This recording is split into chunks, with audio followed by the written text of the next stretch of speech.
You're a big part of who I am today, Mama. Iyan ang bagay ng magdamdaming birthday greeting ni Catherine para sa kanyang inang si Min Bernardo. Idina ng box office queen sa social media ang pagbati niya sa kaarawan ng pinakamamahal niyang nanay na pinusuan at nilike ng mga netizen. Nag-share si Catherine sa kanyang Instagram page ng mga throwback photos nila ni Mami Min, kabilang na makakuha sa kanyang graduation, family gatherings at mga showbiz events na kanilang dinuluhan.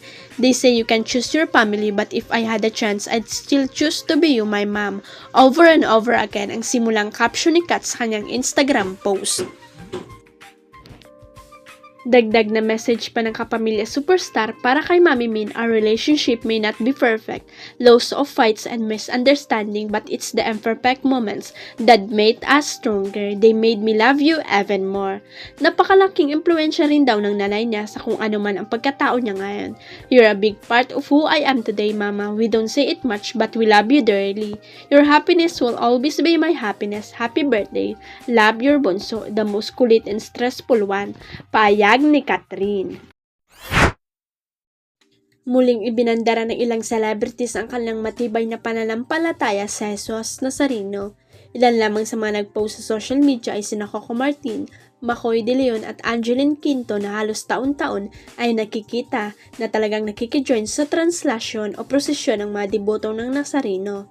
Sa Instagram, ibinandera ni Coco ang kanyang picture na makikitang hinawakan ang imahe ng Jesus Nazareno. Caption niya, walang hanggang pasasalamat, mahal na poong Jesus Nazareno, folded hand M. Sa walay na post makikita na kasama ni Coco sa Quiapo Church si Dimple Romana, Makoy at ang celebrity couple na sina Region Cruz at Diane Medina. Sa interview ng TV Patrol, sinabi ng aktor na taong 2007 nang mag-umpisa siyang mamanata. Nag-start ang lahat ng pagbabago sa buhay ko mula nang mawakan ko ang mahal na Nazareno. Mula nung nagsushooting ako ng pelikulang Tirador ni Brillante Mendoza, kwento niya. Dagdag pa ni Coco, sa 10 hiniling ko pinagdarasal ko, higit pa siguro sa 15 ang tugon na binigay niya sa akin. Anya palagi kong pinagbubuti ang trabaho ko dahil sabi ko nga, dininig ng Diyos yung panalangin ko. Si Makoy parang picture ang pinost niya sa kanyang IG page at ang simpleng caption niya, muli ako'y nagpapasalamat sa iyo.